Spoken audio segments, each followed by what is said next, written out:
The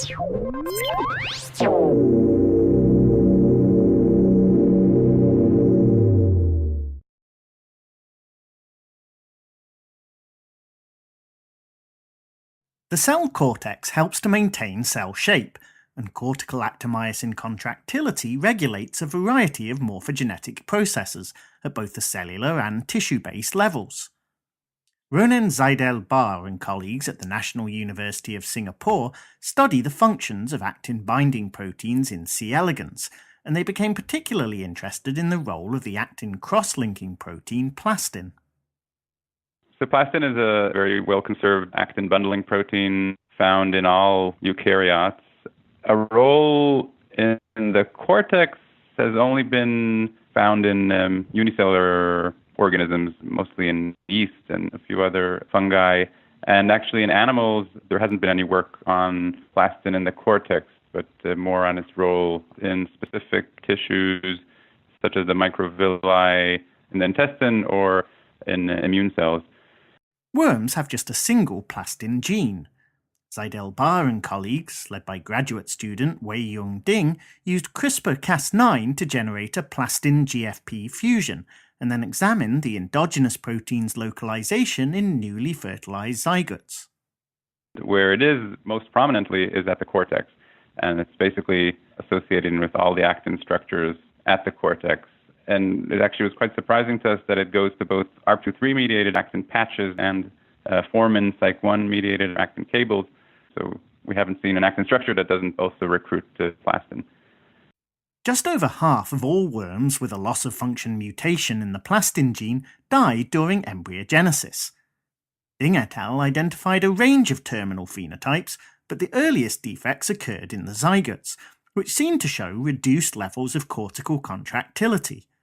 For example, mutant zygotes failed to form membrane ruffles, and during anaphase, the posterior cortex was unable to resist the pulling forces generated by spindle microtubules, resulting in the formation of membrane invaginations. So it seems like wherever actomyosin contractility is required, these mutants have problems. Moreover, using laser ablation, we can see that the cortex in the plastin null is softer or under less tension, so there's a change in the mechanics of the cortex. Ding et al. Therefore investigated whether the actomyosin cortex was organized differently in the absence of plastin. So at the resolution of the light microscope, we can't really see any difference in the actin organization, although we can deduce that there is, as we'll come to later. But what we do see is a dramatic difference in the organization of myosin, whereas in the wild-type myosin coalesces to form a small number of large foci. Without plastin, myosin forms numerous small foci, and they can only coalesce from very small regions of the cortex. Ding et al. Saw even bigger differences when they followed the dynamics of cortical actomyosin. In the wild type, the whole cortex contracts almost as one. So you see very large coordinated motions within the cortex of the zygote, whereas in the mutant, there's still contractions, but they're all over the place. These small-scale contractions are completely uncoordinated with each other, and they don't generate the large-scale flows that we see in the control. Before the first zygotic division, asymmetric contractility creates a cortical flow from the posterior to the anterior of the zygote that helps segregate PAR proteins and establish cell polarity. Polarization was therefore impaired in plastin mutants lacking this coordinated posterior to anterior flow. Later, after anaphase onset, a rotational cortical flow helps form the cytokinetic cleavage furrow, and Ding et al. Found that this process was also perturbed in plastin null zygotes. In 15% of the embryos, there'll be a complete failure of the first cytokinesis. 85% of the embryos really undergo cytokinesis, but it's delayed by a long time.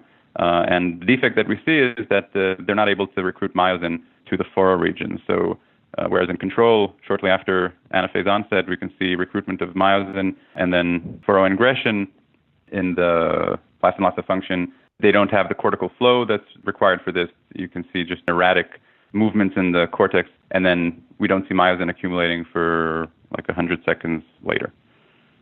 Ding et al. Used a mathematical simulation to investigate whether plastin's effects on cortical contractility were due to its ability to cross-link actin filaments. So, like I said, we can't really see the actin and how it's organized differently in the plastin mutant. There could be alternative explanations for why plastin is so important for cortical contractility. For example, you could imagine that the binding of plastin inhibits the binding of another protein, say cofilin, and therefore it affects actin dynamics in some way. So in the cytosim simulation, we only put actin, myosin, and plastin. In this system, there are no other binding proteins that could be affected, and yet the simulation is able to show that just by changing the connectivity of the network with plastin, we're able to generate large-scale contractility. The simulation suggested that there is an optimal level of connectivity. Too little plastin crosslinker and the actomyosin network isn't integrated over longer distances, perturbing contractility in a similar way to plastin loss-of-function mutations in worm embryos.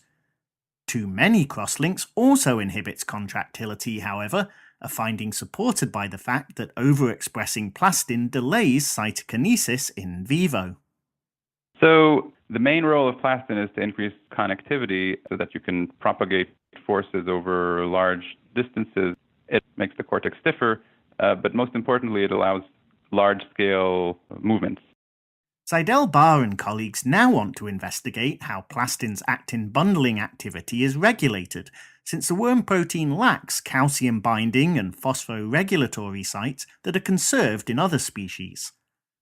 The researchers also want to examine the protein's role later in embryogenesis, where it may play tissue-specific roles in, for example, the epidermis.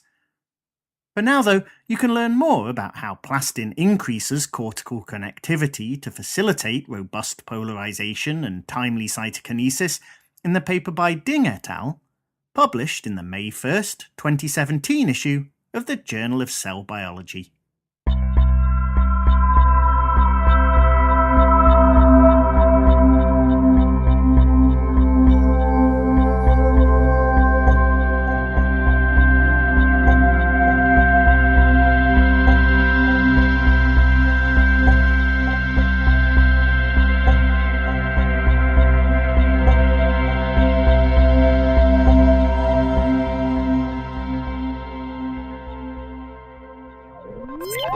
You